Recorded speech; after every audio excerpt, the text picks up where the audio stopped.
चलो जी स्टार्ट करते हैं सेकंड क्लास। तो हमने लास्ट क्लास में यहाँ तक पढ़ लिया था, ठीक है, कि क्या क्या केमिकल और फिजिकल प्रॉपर्टी होती हैं। आज हमें पढ़ना है स्टेट्स ऑफ मैटर की प्रॉपर्टीज़। तो सबसे पहले दिया हुआ है कि भाई सॉलिड में वॉल्यूम क्या होता है। तो वॉल्यूम होता है सॉलिड में फिक्स, ठीक है, मतलब डेफिनेट वॉल्यूम होता है सॉलिड का।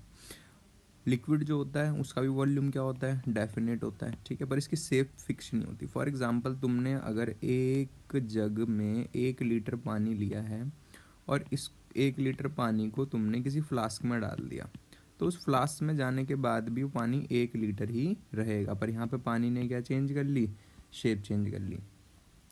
अब जो यहाँ पे गैस होती है इसका कोई डेफिनेट वॉल्यूम एंड शेप नहीं होती, ठीक है। अब आता है यहाँ पे डिफ्यूज़न। डिफ्यूज़न क्या होता है कि जो इसके पार्टिकल्स हैं, फॉर एग्जांपल ये सॉलिड है, ईंट है, इसके अंदर इसके पार्टिकल्स हैं, तो ये पार्टिकल्स क्या इस जगह से निकल के दूसरी जगह जा रहे हैं, अपने आप नहीं जा रहे, ठीक है। तो यहाँ पे जो सॉलिड है उसके पार्टिकल्स जो हैं उनमें लेस डिफ्यूज़न होती है, ठीक है। अगर लिक्विड की बात करें तो लिक्विड जो है वो बहता है, ठीक है, पानी बहता है, तो उसके पार्टिकल्स एक जगह से दूसरी जगह तक ईजिली जा सकते हैं, तो उसकी डिफ्यूज़न क्या होगी, उसकी डिफ्यूज़न ज़्यादा होगी सॉलिड से। गैस की बात करी जाए तो गैस के पार्टिकल्स क्या होते हैं, बहुत जल्दी एक जगह से दूसरी जगह जा सकते हैं। अगर धूप में तुमने देखा होगा पार्टिकल्स उड़ते हैं, अगर तुम उसमें अपना हाथ हिलाओ तो पार्टिकल जल्दी जल्दी इधर उधर होने लग जाते हैं, तो सबसे ज़्यादा डिफ्यूज़न किस में होगी, गैस में। अब बात करते हैं कंप्रेसिबिलिटी। तो अगर तुम एक सॉलिड को, लाइक एक ईंट, जो मैंने सॉलिड का एग्जांपल लिया, तो उसको अगर तुम दबाओगे तो क्या तुम किसी कितना दबा सकते हो, अपने हाथ से बहुत कम दबा सकते हो, तो उसकी जो कंप्रेसिबिलिटी होती है बहुत कम होती है।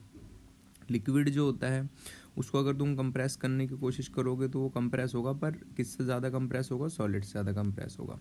सिलेंडर जो होता है घर में आता है उसमें गैस भरी हुई होती है, तो उसको बहुत ज़्यादा कंप्रेस किया जाता है, ठीक है, उसको बहुत ज़्यादा कंप्रेस किया जाता है, इसलिए उसको कंप्रेस्ड नेचुरल गैस भी कहा जाता है। जो हमारी गाड़ियों में डलती हैं गैस, इसको क्या कहा जाता है, कंप्रेस्ड नेचुरल गैस। तो वहाँ पे क्या करा जाता है, बहुत ज़्यादा प्रेशर में गैस को सिलेंडर्स में भरा जाता है, ठीक है। तो यहाँ पे गैस की कंप्रेसिबिलिटी क्या होती है, सबसे ज़्यादा होती है। अब बात करते हैं रिजिडिटी फ्लूइडिटी की, तो जो चीज़ हार्ड होगी उसकी रिजिडिटी ज़्यादा होगी, ठीक है। तो यहाँ पे रिजिड कौन हुआ, सॉलिड।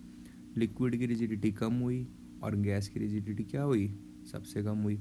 डेंसिटी, डेंसिटी क्या होता है, डेंसिटी भी डिपेंड करती है कि भाई एक सब्सटेंस में कितने पार्टिकल ने कितना एरिया कवर कर रखा है, ठीक है। तो सॉलिड में एक एरिया, मतलब ये एक पार्टिकुलर एरिया है, तो इस पार्टिकुलर एरिया को क्या कहेंगे, इसका वॉल्यूम कहेंगे, ठीक है। फॉर एग्जांपल ये इस स्क्वायर का वॉल्यूम है और इस स्क्वायर के अंदर ये पार्टिकल्स कितने आ रखे हैं, तो ये हो गया कितना मास है, मास मतलब अमाउंट ऑफ पार्टिकल्स, ठीक है, एंड कितने वॉल्यूम में, mass by volume, this is called density. Density समझ में आई कि एक पार्टिकुलर वॉल्यूम में कितना नंबर ऑफ पार्टिकल्स हैं उसे क्या कहा जाता है, डेंसिटी कहा जाता है। तो डेंसिटी किसकी ज़्यादा होगी, सॉलिड की ज़्यादा होगी। लिक्विड में पार्टिकल्स में गैप ज़्यादा होता है तो डेंसिटी कम होगी, और गैस में बहुत ज़्यादा गैप होता है पार्टिकल्स में तो डेंसिटी सबसे कम होगी। शेप के बारे में मैंने ऊपर बताया था, इसकी शेप जो होगी फिक्स रहेगी, इसकी शेप फिक्स नहीं होगी, एंड लिक्विड के बाद गैस की शेप भी फिक्स नहीं होगी। अब जो ये पार्टिकल्स हैं बहुत पास पास हैं, ठीक है, पार्टिकल्स बहुत पास पास है, पास पास है, तो क्या ये बहुत ज़्यादा मूव करेंगे, सॉलिड में नहीं करेंगे, तो उसे मूवमेंट को क्या कहते हैं, काइनेटिक एनर्जी। तो इनकी काइनेटिक एनर्जी क्या होगी, सॉलिड की कम, इसमें पार्टिकल दूर दूर हैं तो ज़्यादा होगी, और इसमें बहुत ज़्यादा होगी गैस में। इंटर पार्टिकुलर स्पेस, तो अभी मैंने बताया सॉलिड और पार्टिकल्स के बीच में स्पेस क्या होता है, कम। लिक्विड में क्या होता है, थोड़ा ज़्यादा, और गैस में क्या होता है, सबसे ज़्यादा, ठीक है। Inter particular force of attraction. अब भाई देखो, जो पार्टिकल्स बहुत ज़्यादा पास हैं उनके बीच में फोर्स ऑफ अट्रैक्शन भी क्या होगी, ज़्यादा। तो सॉलिड में ज़्यादा होती है, लिक्विड में कम होती है, और गैस में सबसे कम होती है। सेम वही inter molecular force, means molecules के बीच में फोर्स तो सेम होगा, सबसे ज़्यादा, उससे कम, और सबसे कम। अरेंजमेंट ऑफ मॉलिक्यूल, अगर तुमने सॉलिड में अरेंजमेंट देखी तो क्या है, पार्टिकल्स बहुत पास पास हैं तो यहाँ पर वो पैक्ड है, पार्टिकल्स के बीच में गैप है, एंड पार्टिकल्स जो हैं वो पुअरली अरेंज है, मतलब उनके बीच में बहुत ज़्यादा गैप है, जिसकी वजह से उनकी डेफिनेट शेप नहीं मिल पा रही। तो ये होप सो समझ में आ गया। इसको याद रखने तरीका क्या है, इसको याद रखने तरीका है वॉल्यूम वी, डिफ्यूजन डी, तो V D C R D, V D C R D, तो volume, diffusion, compressibility, rigidity, density, V D C R D. End किया, ठीक है। तो इसका क्या आएगा, S for shape, kinetic energy, triple I क्या है, inter particular space, inter molecular force of attraction and inter molecular force, mean same ही चीज़ें, 2 पॉइंट्स। एंड लास्ट आता है अरेंजमेंट ऑफ मॉलिक्यूल्स। अब बात करते हैं एग्जाम्पल की, सॉलिड में शुगर हो गया, आयरन हो गया, गोल्ड हो गया, वुड हो गया। लिक्विड में क्या हो गया, water, milk, oil and mercury. Mercury जो होता है वो लिक्विड फॉर्म में होता है। देन आता है यहाँ पे H2O2 एंड CO2 गैसेस। अब बात करते हैं प्रॉपर्टीज़ ऑफ मैटर की। तो प्रॉपर्टीज़ ऑफ मैटर में 2 दे रखी हैं 11th लेवल पे, जो ऊपर मैंने बताई थी वो 10th लेवल के अकॉर्डिंग थी, तो इसमें वो पढ़नी भी ज़रूरी थी। अब यहाँ पे तो फिजिकल एंड केमिकल प्रॉपर्टीज़ की बात करते हैं। तो फिजिकल और केमिकल प्रॉपर्टीज़ में अगर देखेंगे तो फिजिकल प्रॉपर्टीज़ क्या होती है, फॉर एग्जांपल तुम्हारे सामने सोडियम है, ठीक है। तो किसी बच्चे ने अगर पढ़ा हो रिएक्टिविटी सीरीज तो उसमें पढ़ा होगा कि सोडियम जो होता है वो बहुत ज़्यादा रिएक्टिव होता है, ठीक है। तो यहाँ पे हमने क्या बोला, सोडियम बहुत ज़्यादा क्या होता है, रिएक्टिव। पर अगर हमने सोडियम को NaCl में बदल दिया तो क्या हम नमक खाते क्या होता है, हमें क्या जल जाते हैं हम, नहीं होता। तो यहाँ पे नमक क्या हो गया, कम रिएक्टिव हो गया। तो यहाँ पे जब एक पार्टिकुलर किसी भी हम एलिमेंट को बिना चेंज करे उसकी प्रॉपर्टीज़ देखते हैं तो वो उसकी फिजिकल प्रॉपर्टीज़ होती हैं, जैसे कि Na हाई रिएक्टिव। पर जब हम उसको एक केमिकल चेंज में भेज देते हैं, मतलब उसको किसी से रिएक्ट करवा देते हैं, तो उसकी प्रॉपर्टी चेंज हो जाती है, ठीक है। तो यहाँ पे फिजिकल प्रॉपर्टी केमिकल प्रॉपर्टी में क्या फ़र्क समझ में आया कि properties which can be measured without changing the identity. Na को Na रहने दिया, उसकी आइडेंटिटी चेंज नहीं करी, और जिसमें हमने उसकी आइडेंटिटी को चेंज कर दिया तो वो केमिकल प्रॉपर्टी हो गई। तो यहाँ पे colour, order, melting point, boiling point, ये सब होती हैं फिजिकल प्रॉपर्टी। एसिडिटी, बेसिसिटी, ये क्या होती हैं, केमिकल प्रॉपर्टी। तो फिजिकल एंड केमिकल प्रॉपर्टीज़ में डिफरेंस हो गया। अब आता है प्रॉपर्टीज़ मेजरमेंट, कि किसी भी जो प्रॉपर्टीज़ तुम पढ़ रहे हो किसी भी मैटर की, उसको तुम मेज़र कैसे करते हो। तो लेंथ को नापने के लिए हम उसका सिंबल क्या लेते हैं, लेंथ का L, और उसकी SI यूनिट जो होती है वो क्या होती है, M। हमें SI यूनिट ही मोस्टली याद करनी है। मास, ठीक है, मास जो होता है वो M, और उसकी SI यूनिट होती है किलोग्राम। टाइम सिंबल होता है T, एंड SI यूनिट होती है सेकंड, ये याद होनी चाहिए। Current symbol I, SI unit ampere. Thermodynamic temperature means temperature T, SI unit K। Amount of substance, इसे हम मोल कहेंगे, SI यूनिट मोल, ये इंपॉर्टेंट टॉपिक रहेगा।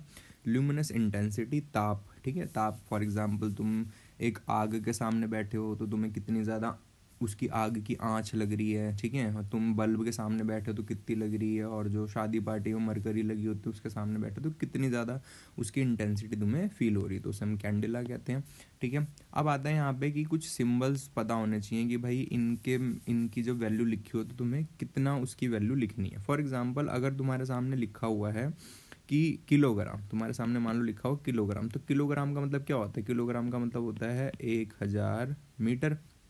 अब 1000 मीटर को मैं 000 को मैं कैसे लिख सकता हूँ, 10⁻3 इस तरीके से लिख सकता हूँ। तो ये क्या हो गया, ये हो गया यहाँ पे किलो। तो 10⁻3 अगर दिया होगा तो उसका मतलब क्या हो गया, किलो। समझ में आ गई बात। फॉर एग्जाम्पल लिखा हुआ है 1 2 3 4 5 6, ठीक है, 6 टाइम्स 0 लिखा हुआ है, तो इसे हम क्या कहेंगे, मेगा, ठीक है। जैसे ये तुमने उसमें सुना होगा ना, स्पीड में, नेट की स्पीड में MB, GB, TB, है ना, तो वो बहुत फेमस है, ये तो इंटरनेट तो दिन भर चला रहे हैं। तो यहाँ पे MB का मतलब क्या है, 10⁻6, GB का मतलब क्या है, 10⁻9, टेराबाइट का मतलब क्या होता है, 10⁻12।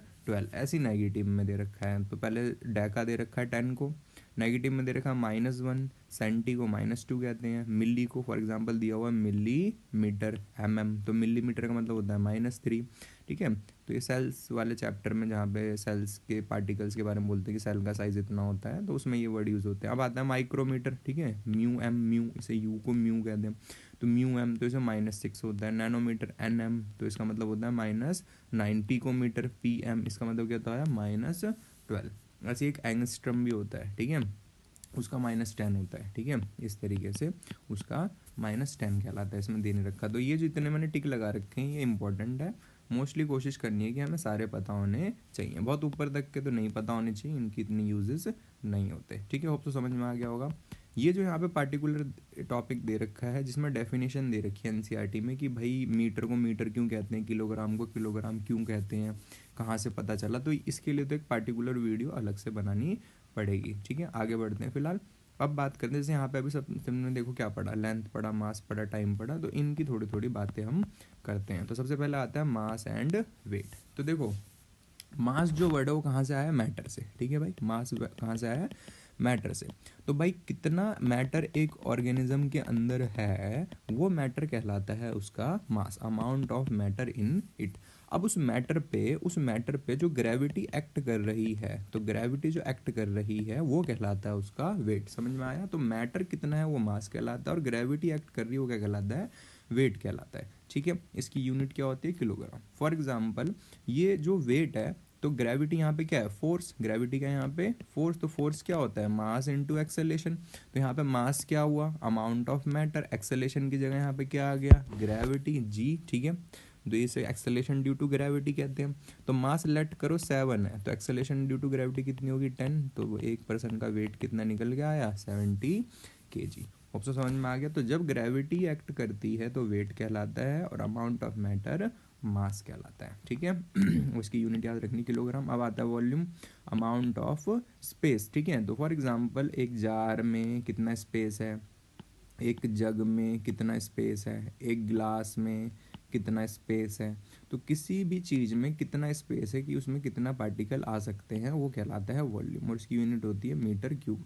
अब यहाँ पे कुछ एग्जांपल दे रखे हैं केमिस्ट्री में यूज़ होने वाले इंस्ट्रूमेंट जो वॉल्यूम को मेज़र करते हैं। जैसे यहाँ पे ब्यूरेट दे रखा है, ये टाइट्रेशन करके एक टॉपिक पढ़ेंगे उसमें इस्तेमाल होगा। पिपेटेट, ठीक है, ये दे रखा है पिटेट। ठीक है, यहाँ पे इसमें क्या दे रखा है, use to take out fix volume. ठीक है, तो ये पाइपटेट जो दे रखा है इसमें क्या दे रखा है, use to take out fix volume. इसके ऊपर थंब रखते हैं और इतना पार्टिकुलर अमाउंट ऑफ वॉल्यूम इसके अंदर आ जाता है। ये अलग अलग क्वांटिटी में देखने को मिलती है पिपेटेट। देन आता है ग्रेजुएटेड सिलेंडर, तो इसमें भी पार्टिकुलर वॉल्यूम आएगा जब इसमें तुम मेजर करोगे। फॉर एग्जाम्पल तुमने इसमें वॉल्यूम डाला 50 ml तक। ठीक है, सेम यहाँ पे दे रखा है वॉल्यूमेट्रिक फ्लास्क, इसके अंदर 1 लीटर तक वॉल्यूम आता है। ठीक है, फिक्स वॉल्यूम आता है, तो ये हो गया यहाँ पे वॉल्यूमेट्रिक फ्लास्क। तो ये मैं इसलिए दे रहा हूँ ताकि तुम पहचान सको जब तुम लैब में जाओ। अब आते हैं यहाँ पे डेंसिटी। तो देखो अभी तुमने क्या पढ़ा, अभी तुमने पढ़ा किलोग्राम मास के लिए। ठीक है, वॉल्यूम के लिए क्या पढ़ा, मीटर क्यूब। और डेंसिटी क्या बताई थी मैंने, डेंसिटी बताई थी कि कितने वॉल्यूम में कितने पार्टिकल्स आ सकते हैं। ठीक है, वो क्या कहलाती है, डेंसिटी। तो डेंसिटी क्या होगी, कितने पार्टिकल कितने वॉल्यूम में आ सकते हैं, मास अपॉन वॉल्यूम। तो मास पर unit volume of a substance is called density. तो मास कितना हो गया भाई, किलोग्राम, अभी हमने देखी यूनिट। और वॉल्यूम क्या थे, मीटर क्यूब, तो क्या हो गया, किलोग्राम पर मीटर क्यूब। ठीक है, तो ये हो गया डेंसिटी। अब आता है टेम्परेचर। टेम्परेचर जो होता है यहाँ पे कितना होता है, मतलब इसको बोला कैसे जाता है, degree of hotness and coldness. For example तुम कह रहे हो कि भाई 0 डिग्री जो है कोल्ड है, फिर मैं कह रहा हूँ नहीं -50 डिग्री कोल्ड है। तो यहाँ पे जो टेम्परेचर है वो रिलेटिव होता है कि तुम किसके रिलेशन में बोल रहे हो कि वो चीज़ कोल्ड है या हॉट है। तो इसलिए इसे डिग्री ऑफ हॉटनेस या कोल्डनेस कहते हैं। अब जो टेम्परेचर होता है वो किस किस यूनिट्स में मेजर होता है, डिग्री सेल्सियस में, डिग्री फ़ारेनहाइट में एंड केल्विन में। केल्विन को क्या माना जाता है, ऐसा यूनिट। अब तीनों को देखो, कंपैरिजन देखो। अब इस डायग्राम में तुम देख रहे हो पानी डिग्री सेल्सियस में 0 डिग्री सेल्सियस पे क्या हो जाता है, फ्रीज हो जाता है। और फ़ारेनहाइट में 32 डिग्री फ़ारेनहाइट पे, और केल्विन में 273 केल्विन पे।